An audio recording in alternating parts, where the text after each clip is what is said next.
ঢাকার পরিবেশ উন্নয়নের প্রতিশ্রুতি দিয়েছেন দুই সিটি মেয়র। রবিবার ঢাকায় দক্ষিণ এশিয়ায় প্রথমবারের মতো আয়োজিত ক্লাইমেট অ্যাকশন প্ল্যানের উদ্বোধন অনুষ্ঠানে তারা এই প্রতিশ্রুতি দেন। জলবায়ু পরিবর্তনে ক্ষতিগ্রস্তদের সহায়তায় দ্রুত অর্থায়ন চান ঢাকার দুই মেয়র। দক্ষিণ এশিয়ার মধ্যে প্রথম বাংলাদেশে জলবায়ু পরিকল্পনা কার্যক্রম ক্লাইমেট অ্যাকশন প্ল্যান উদ্বোধন উপলক্ষে আয়োজন করা হয় এই অনুষ্ঠানের। ঢাকা বিশ্ববিদ্যালয়ের সিনেট ভবনে যৌথভাবে অনুষ্ঠানটির আয়োজন করে ঢাকা উত্তর ও দক্ষিণ সিটি কর্পোরেশন। অনুষ্ঠানে বিশ্বের বৃহৎ 40টি নগরের সংগঠন C40-র সঙ্গে যাত্রা শুরু করে গাজীপুর, ঢাকা উত্তর ও ঢাকা দক্ষিণ সিটি কর্পোরেশন।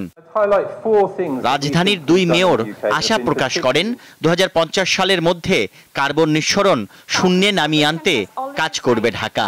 যে 2050 সালের মধ্যে নেট জিরো এমিশনে যাওয়া যায়, তার জন্য যে চিহ্নিত করা হয়েছে কার্যকলাপগুলো, সেই সম্পূর্ণ কার্যকলাপ পূর্ণ বাস্তবায়নের জন্য ঢাকা দক্ষিণ সিটি কর্পোরেশন কাজ করে যাবে।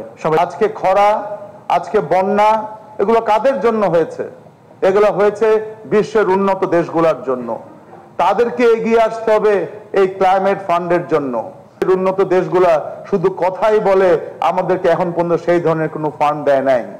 অনুষ্ঠানে বন ও পরিবেশ মন্ত্রী বলেন, জলবায়ু পরিবর্তনের প্রভাব মোকাবিলায় এরই মধ্যে মন্ত্রণালয় 37,000 কোটি টাকা বরাদ্দ দিয়েছে। আসলে ঢাকাকে যদি আমাদেরকে বাসযোগ্য রাখতে হয় বা করতে হয়, এখানে ন্যূনতম একটা সবুজ এলাকা আমাকে রাখতে হবে। সবাই মিলে আমরা চেষ্টা করি এখানে সত্যিকার অর্থে একটা পরিবর্তন আমরা যদি আনতে পারি, তাহলে এটা সারা বিশ্বের জন্য এটা একটা মডেল হবে বলে আমি বিশ্বাস করি।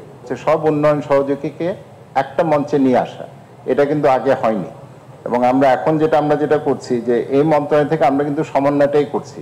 মন্ত্রী অভিযোগ করেন, স্বল্পোন্নত দেশগুলো চুপ থাকার কারণে অনেক বেশি কার্বন নিঃসরণ করেও উন্নত দেশগুলো জবাবদিহিতার আওতার বাইরে থেকে যাচ্ছে। যা খুশি তা আমাদের উপরে চালিয়ে দেয়। তানভীর খন্দকার, দীপ্ত সংবাদ, ঢাকা।